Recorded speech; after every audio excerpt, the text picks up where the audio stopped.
Hey folks, welcome back. And we've got another new card to talk about, but is it really a new card? It's hard to tell. So here's the background. Capital One launched the Saver card. It was a 4 times point earning dining card, 4 times point earning entertainment card, 3 times point earning grocery card. They reformatted the cards to keep the 4% categories on a $95 annual fee, then introduced the SavorOne, which was a 3 times point earning card in grocery, dining, and entertainment. 1x on everything else. The SavorOne soldiered on for a number of years, both cards coexisting together, and then they discontinued the $95 annual fee Saver card and went back to being a no annual fee card and renamed the SavorOne the Saver card. Now there's still rumors of a SaverX card somewhere, potentially in the ether, rumored at $295. We'll see what happens there. In the meantime, the SavorOne is back, but it's not the no annual fee card that it was. It is now a $39 annual fee, following the same script as the Capital One Quicksilver One card.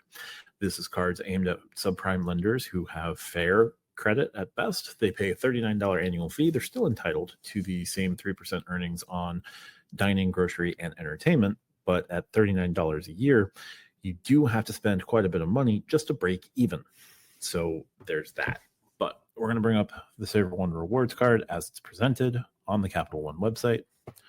So checking out the card, SavorOne rewards from Capital One earn unlimited 3% cash back on grocery stores, dining and entertainment, and popular streaming services. Sorry, I forgot the popular streaming services, with a $39 annual fee. So unlimited rewards on these categories, 1% on everything else.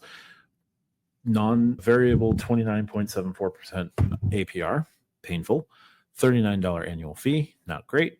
Automatic credit line reviews, which is fine. Credit-wise, fraud protections, tap-to-pay convenience.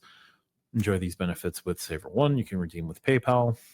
Use rewards at Amazon.com. Capital One Dining, Capital One Entertainment, Capital One Travel. You're going to get 5% back on the card for booking hotels and rental cars through Capital One Travel. 8% cash back on Capital One Entertainment purchases, so through Capital One's program. And access to unforgettable culinary experiences with Capital One Dining.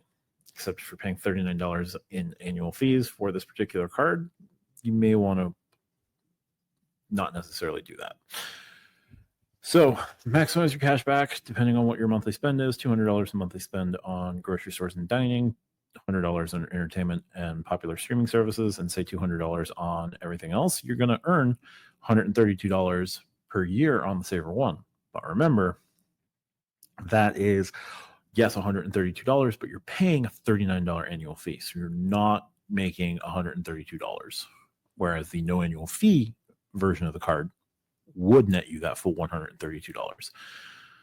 You can not authorize users balance transfers, although I wouldn't do a balance transfer on this version of the card. Get the one for excellent credit and you can move on from there.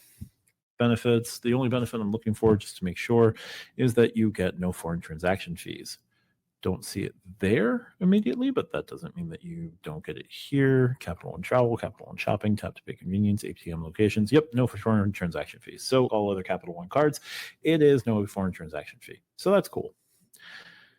But yeah, they brought back the SavorOne and slapped a $39 annual fee on it. Don't know how I feel about that. Now, this was inevitable. This is Capital One's bread and butter, so it certainly makes sense that they would do this.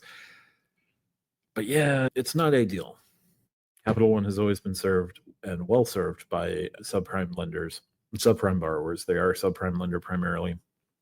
The Quicksilver one made a certain amount of sense. There's a version of the Platinum card that they have that has a $39 annual fee as well. They don't just do secured cards, but they also do these $39 annual fee versions of the cards where you don't get a welcome offer. You don't get anything beyond the benefits of the card, and you pay $39 to do.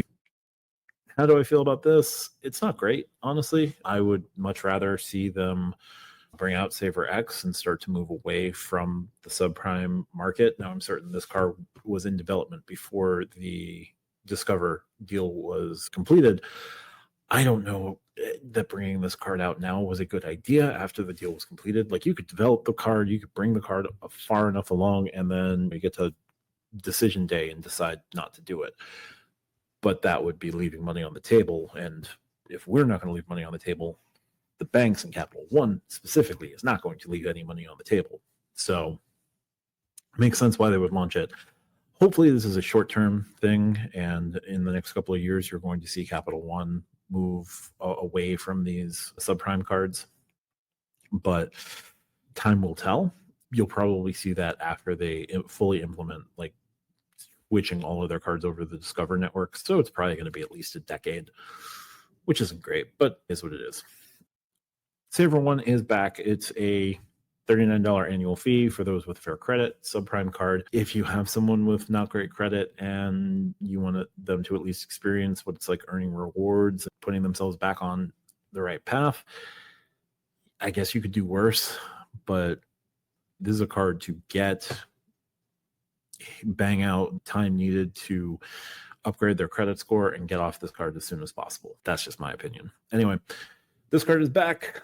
I'm ambivalent about it, but hey, makes sense for it to come back. Makes sense for Capital One. Hopefully it is a short-lived return of the SavorOne as a name, and this card goes away relatively soon. But that's going to do it for this one. If you like what I do, hit the subscribe button down below. Check out the channel membership, $2.99 a month. You can cancel at any time. Check out the Stack Your Points podcast. We record on Monday nights. We release the show on Wednesdays and Fridays here on YouTube. We do it live on Thursday nights at 8:30 p.m. So definitely check us out there. And 2 videos are going to pop up here. You can pick one of them. Appreciate your time. Thanks for watching. Bye for now.